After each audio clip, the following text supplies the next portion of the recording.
बिस्मिल्लाहिर्रहमानिर्रहीम। अस्सलाम वालेकुम नादरीन, आप यूट्यूब चैनल देख रहे हैं, मैं इमरान खान। नादरीन, बड़े लंबे अरसे के बाद पाकिस्तान की एस्टेब्लिशमेंट को एक मरतबा फिर बड़ी खौफनाक शिकस्त हुई है और बड़ा मज़ा आया। मज़ा इसलिए आता है कि जब जब पाकिस्तान की एस्टेब्लिशमेंट को शिकस्त होती है तो पाकिस्तान जीतता है, पाकिस्तान के अवाम जीतते हैं। मिशन नूर के खिलाफ पाकिस्तान की एजेंसियों ने, इंटेलिजेंस ने, ये एस्टेब्लिशमेंट ने बड़ा जोर लगाया। ये रात भर बैठे रहे, कभी इस मौलवी को उठा, कभी उसको उठा। अभी भी मेरी इत्तला के मुताबिक कुछ मजहबी सियासी जमातों पर दबाव डाला जा रहा है कि आप अपने सोशल मीडिया के जरिए से अटैक कर दें और ये एक फतवे लेके आप इन पे चढ़ जाएं और अब आप इनको ताने दें और इनके ऊपर चढ़ाई करें। लेकिन पाकिस्तान तरीके इंसाफ के लोग हों या आम पाकिस्तानी हों, वैसे ये आम पाकिस्तानियों का मिशन था। मिशन नूर के नाम से उन्होंने इसको शुरू किया और नूर जो है वो अल्लाह के नामों में से एक नाम है और मेरे अल्लाह ने इसका कुरान पाक में जिक्र भी किया और सूरह नूर भी है। तो किसी आदमी ने अगर कोई 100, 50 या 150 साल पहले कोई हरकत की है तो उस हरकत की बुनियाद के ऊपर ये अल्लाह का नाम नहीं चुरा सकता कोई। तो मिशन नूर जो है वो मुकम्मल हुआ, उसका पहला मरहला, और उसमें पाकिस्तानियों ने अजान दी और बहुत बड़े पैमाने पर, यानी हर तरफ अजान ही सुनाई दे रही है। यानी मैं जब अजान देने के लिए गया मेरे घर के अकबी हिस्से में, मैंने वहाँ जाकर अजान दी और मैंने वीडियो पोस्ट की, तो तब तक मैंने देखा नहीं था कि सोशल मीडिया पे चल क्या रहा है। अब आप टिकटॉक खोलें तो आज़ान है, आप एक्स को खोलें आज़ान है, यूट्यूब को खोलें आज़ान है, फेसबुक को खोलें आज़ान है। आज पाकिस्तानियों ने अपने रब को बहुत पुकारा, जालिम हुक्मरानों के खिलाफ पुकारा है। हज़ारों वीडियोज़ अब तक आ चुकी हैं।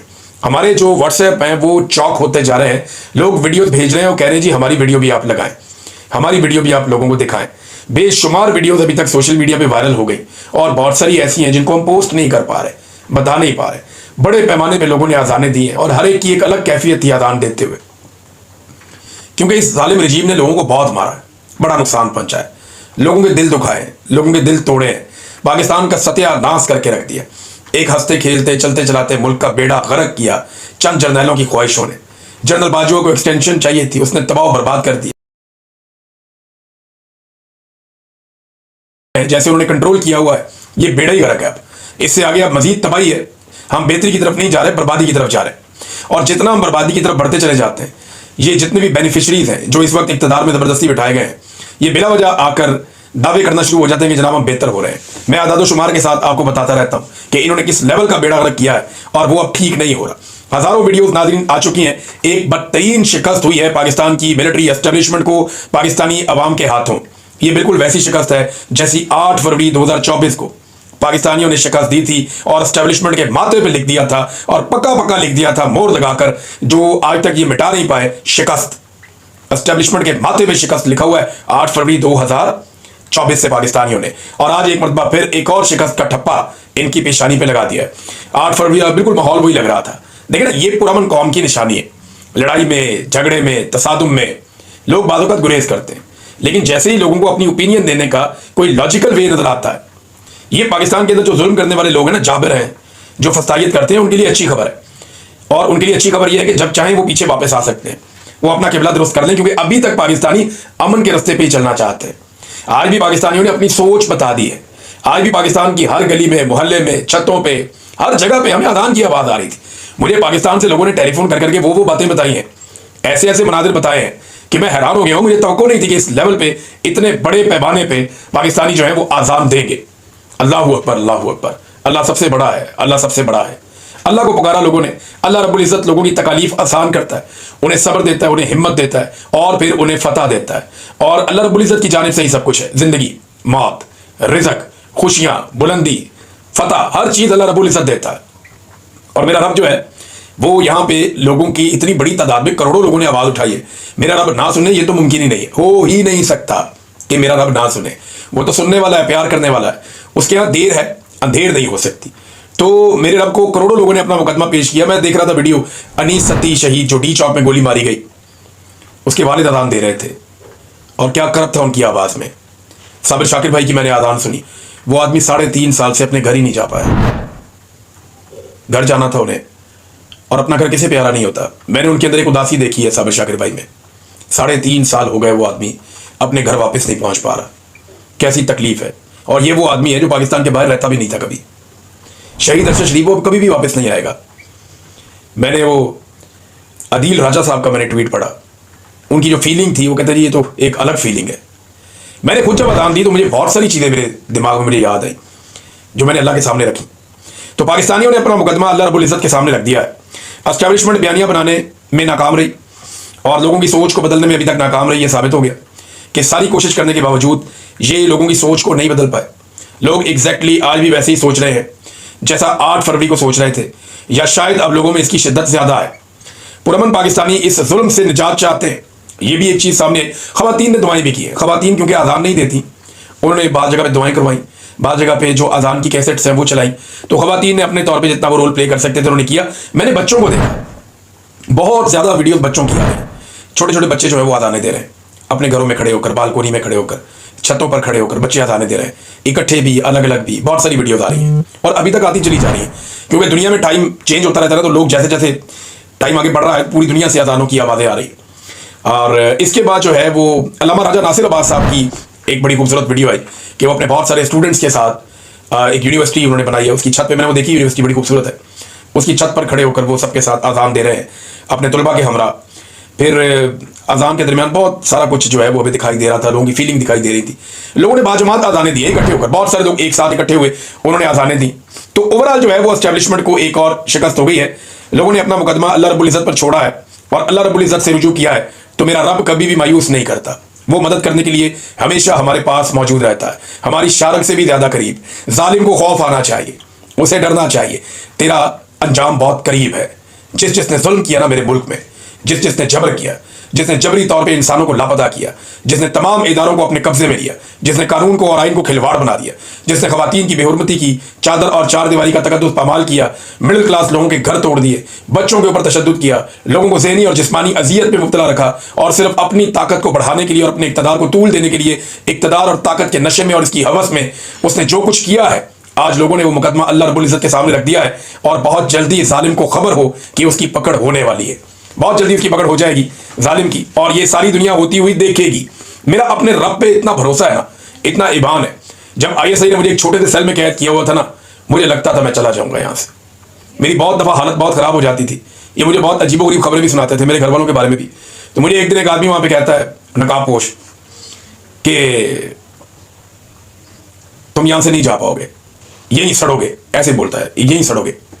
मैंने उसे कहा जिस वक्त मेरे अल्लाह का हुक्म आएगा ना, मैं तुम सबके बीच में से गुजर के चला जाऊंगा। तो फिर उसने मुझे कहा कि तो फिर तुम इतना फड्डा क्यों करते हो यहाँ पे? मैं एक दो दफा अपना सर फाड़ दिया मैंने, मैं बहुत प्रोटेस्ट भी करता था, मेरा झगड़ा उनसे चलता था। वो जो कपड़ा उन्होंने मुझे दिया पहनने के लिए ऑरेंज कलर का, वो मैंने आखिरी दिन तक नहीं पहना। बड़ी कोशिश की उन्होंने कपड़े चेंज करवाने की, मैंने कहा नहीं, वो ऑरेंज कपड़े मैंने उनसे नहीं पहने लेकर, जो सारे कैदियों को पहनाते हैं वहाँ पे, उस जगह पर जहाँ मुझे रखा था।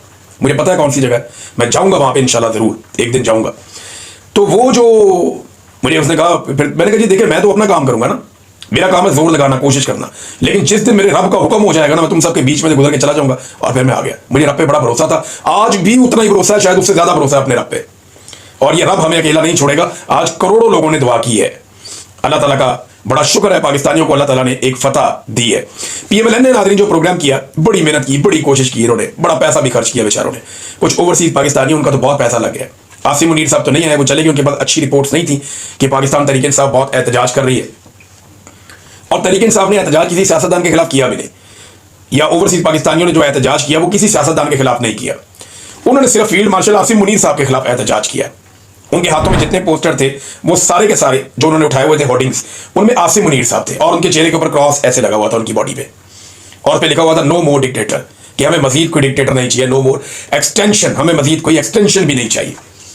ये ओवरसीज पाकिस्तानी कर रहे थे। तो वहाँ से आसिम मुनीर साहब तो नहीं आए, फील्ड मार्शल साहब चले गए, गालिबन यूरोप चले गए, लेकिन शहबाज शरीफ साहब गए, कुछ और सियासतदान भी वहाँ पे थे। तो बड़ी मेहनत की है, बड़ी कोशिश की है। यूरोप से लोग आए, अम्बेसी से, और पाकिस्तान से कुछ लोग आए। उसके अलावा यहाँ से बहुत सारे लोगों को बड़ा लेविश खाना दिया गया और बहुत खर्चा किया गया, लेकिन एक अच्छी तादाद में लोगों को इकट्ठा करने में वो होटल के अंदर कामयाब हो गए। लेकिन हुआ ये कि पाकिस्तान तहरीक इंसाफ के लोग भी बड़ी तादाद में आ गए, उन्होंने आके होटल के चारों तरफ एहतजाज शुरू कर दिया। तो अंदर घुसने के इनको जगह ही ना मिले, तो शहबाज शरीफ वगैरह को और की कंपनी को, जो जितने भी लोग थे, इन सारों को होटल के अंदर घुसाया गया फायर एग्जिट से, और इनको सिक्योरिटी देने के लिए डिफरेंट किस्म की वहाँ पे फोर्सेज मौजूद थी।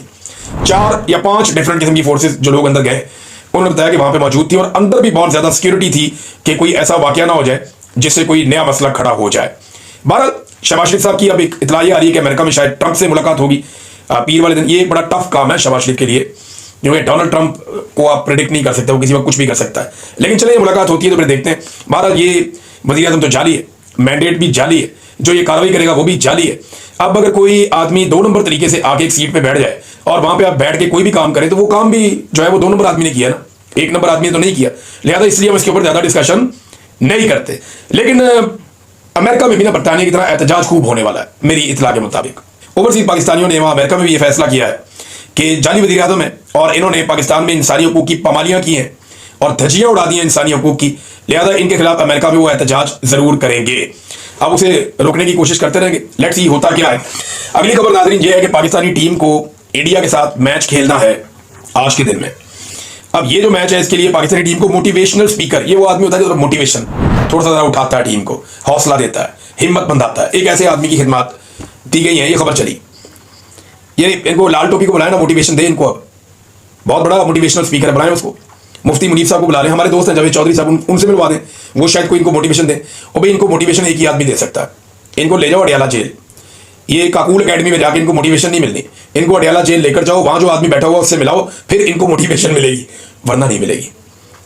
पहले याद है मुझे वो हमीद राजा साहब ले गए थे एक दफा टीम को इमरान खान साहब से मिलवाने, तो टीम काफी मोटिवेट हुई थी। अब हालांकि वो पहले हार के आ गए थे, लेकिन इमरान खान साहब से मिलवाया, उन्होंने काफी मोटिवेट किया था अपनी टीम को। लेकिन अब अंदाजा करें जहां तक मामला पहुंच गया और इतने पतले हालात हो गए कि अब मोटिवेशनल स्पीकर की खिदमत हासिल करनी पड़ रही है। ये है जनाब पाकिस्तान के उस खेल की हालत जो पाकिस्तानी सबसे ज्यादा पसंद करते हैं।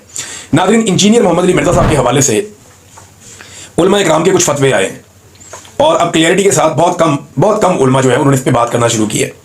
दारुल इफ्ता से एक मेरे पास मौजूदा फतवा क्या, उनका एक स्टेटमेंट है, जावेद अहमद गामदी साहब का है, हाफिज सैयद मोहम्मद हैदर नकवी साहब का है, जामिया मस्जिद उस्मानिया रावलपिंडी से है, मौलाना तारिक मसूद साहब ने इसके ऊपर बात की है। ये फतावा तो नहीं है, लेकिन ये उलमा की राय है और ये अब लगातार आहिस्ता आहिस्ता आ रही है, जो ये बता रहे हैं कि इंजीनियर मोहम्मद अली मिर्जा साहब ने कोई तौहीन रिसालत नहीं की, उनके साथ ज्यादती हो रही है, मौलवी हजरात उनके साथ स्कोर सेटल कर रहे हैं, ये जुल्म है, ये गलत है। कल को अगर ये उलमा इकराम सोचे अगर उनके साथ कोई ऐसे कर दे तो फिर जो इंजीनियर साहब ने बात की है वो किसी को भी पसंद नहीं आ सकती। लेकिन उन्होंने बताया कि ये बात किसी और ने की है, उन्होंने खुद से वो बात नहीं की। ये बार बार सारे लोग यही कह रहे हैं कि जो बातें अबू जहल ने की थी वो बातें भी तारीख की किताबों में लिखी हुई है ना। अब इंजीनियर मोहम्मद अली मिर्जा साहब को टेक्निकली फंसाने की कोशिश की जा रही है, जो बड़ी सख्त ज्यादती है। उलमा ने बोलना शुरू किया, मैंने बहुत सारे उलमा से ना वैसे ही टेलीफोन पर रब्ता किया। मैंने पूछा, मैंने कहा जी आप मुझे बताएं, मुझे थोड़ा आगाह करें, मेरा इल्म इतना ज्यादा नहीं है, मैं दीनी इल्म में उतनी दस्तरस नहीं रखता, तो आप मुझे बताएं। तो मुझे ज्यादातर उलमा ने, ज्यादातर क्या 99% ने, एक आधे को छोड़ के, वो जो एक आधा है ना उसने भी ये नहीं कहा कि सजाए मौत दे दो, ये कर दो, वो कर दो, उसने भी मार्जिन कोई और दिया। लेकिन ज्यादा उलमा ने, तकरीबन सब ने मुझे ये कहा कि नहीं ये ज्यादती हो गई। तो मैं उन सबसे गुजारिश करता हूं, किसी का नाम नहीं लेता ना, मैं किसी का नाम लूंगा, लेकिन सबसे मैं ये गुजारिश करता हूं कि अगर आपने सच बोलना है तो खुलकर बोले ना। मेरे साथ टेलीफोन पे सच बोलने का क्या फायदा, खुलकर बात करें, साफ बात करें कि भाई ये आदमी के ऊपर गुस्ताखी का गलत मुकदमा बना दिया, इसके साथ ज्यादती हो रही है। जो ज्यादती है उसको ज्यादती कहें आप, रब आपसे राजी हो जाएगा। अगर आप जुल्म को रोकने के लिए उलमा इकराम आगे नहीं आएंगे तो कौन आएगा। बहरहाल इस वक्त अली मोहम्मद अली मिर्जा साहब जो है इंजीनियर साहब, उनके साथ इस वक्त तो ज्यादती हो रही है, इसमें कोई दो राय नहीं है। आप सारे इख्तलाफात एक तरफ रखें, लेकिन ये गलत है जो उनके साथ हो रहा है। नाज़रीन, चौधरी शुजात हुसैन साहब, ये बहुत बड़ी खबर थी, मैंने कही मैं आपको खबर जरूर पहुंचाऊं, बड़ी दबंग खबर है और आज की मेरे ख्याल में सबसे तगड़ी खबर यही है कि चौधरी शुजात हुसैन साहब बॉडी बिल्डिंग फेडरेशन के चेयरमैन बना दिए गए। अब पाकिस्तान को कोई नहीं रोक सकता, क्योंकि चौधरी शुजात हुसैन अब बॉडी बिल्डिंग फेडरेशन के चेयरमैन बन गए। मुझे लगता पता है क्या, मुझे लगता यह है कि, और ये खबरें मीडिया पे आ रही हैं, मुझे लगता यह है कि पाकिस्तान ना जानबूझ के एक ऐसे जत्थे ने काबू कर लिया है कि अब वो पाकिस्तान का हर फील्ड में मजाक उड़ा के इंजॉय कर रहा है। क्रिकेट के अंदर पाकिस्तान की दुर्गत बना के रख दी इन्होंने। बांग्लादेश से, वेस्ट इंडीज से पाकिस्तान हार रहा है, अफगानिस्तान के साथ मैच आपके फंस रहे हैं। ये बेड़ा गर्क किया वर्ल्ड क्लास टीम का और ये शायद इंजॉय कर रहे हैं इसको। पीसीबी जितने खिलाड़ी बनाने हैं वो मोहसिन नकवी के बिल अदा कर रहा है, अंदाजा करें आप। उसके बाद अब बॉडी बिल्डिंग पाकिस्तान में बड़ा ये मकबूल खेल है, बहुत सारे नौजवान बॉडी बिल्डिंग करते हैं। तो उस फेडरेशन का, जिस बंदे की अपनी बॉडी खुद मूव नहीं कर सकता, वो जिसे अपनी बॉडी की मूवमेंट के लिए बहुत सारे सहारों की और मदद की जरूरत है, और अब से नहीं है, गुज़िश्ता चंद सालों से, अल्लाह ताला उन्हें सेहत अता फरमाए, मैं उनका मजाक नहीं उड़ा रहा, मैं बिल्कुल मजाक नहीं उड़ा रहा। मैं चौधरी शुजात हुसैन साहब का दिल से एहतराम करता हूं, चंद वजूहात की बिना पे। उनमें बहुत सारी खसूसियात भी हैं जहां खराबियां होती हैं इंसानों में, वो बड़े मिलनसार आदमी है, बहुत सारी और पॉजिटिव चीजें भी हैं उनमें। लेकिन यार आपने खेल के साथ क्या मजाक किया। मैं चौधरी साहब का मजाक नहीं उड़ा रहा, लेकिन जो आदमी अपनी बॉडी को कैरी नहीं कर पा रहा उसको अपने बॉडी बिल्डिंग फेडरेशन का सदर ही बना दिया आपने पकड़ के। ये क्या करना चाह रहे हैं पाकिस्तान के साथ, क्या बेड़ा गर्क आप पाकिस्तान के साथ करना चाह रहे हैं। हर शोबे में पाकिस्तान का ये मजाक उड़वा रहे हैं। ऐसा लगता है कि दुश्मनों ने चीजों पे कब्जा कर लिया है और अब वो पाकिस्तान से दुश्मनी निकाल रहे हैं, जो बज़ाहिर अब दिखाई देता है जैसा लग रहा है। वेरी अनफॉर्चुनेट, बड़ी तकलीफ दे बात है ये। नाज़रीन, एक और चीज़ मैं आखिर में आपको आज बताऊं, आज आप शाम को हमारी टेलीथॉन ज़रूर देखिएगा। आज शाम पाकिस्तान टाइम के मुताबिक 7 बजे के करीब हम इसका आगाज़ करेंगे। बहुत सारे एक्सपर्ट और बहुत सारे लोग हमारे साथ मौजूद होंगे। हम उसमें क्रिकेट पे भी बात करेंगे। टेलीथॉन है तो हमें सैलाब मुतासरीन की मदद करनी है। मिशन नूर पे भी बात करेंगे, क्रिकेट पे भी बात करेंगे, पाकिस्तान के हालात हादरा के मामला पे भी बात करेंगे और टेलीथॉन में हमारी फंड रेजिंग भी जारी रहेगी ताकि मैक्सिमम किसानों तक और गरीबों तक मदद पहुंच सके। अब तक के लिए इतना ही। अपना ख्याल रखिएगा, अपने चैनल का भी। अल्लाह हाफ़िज़।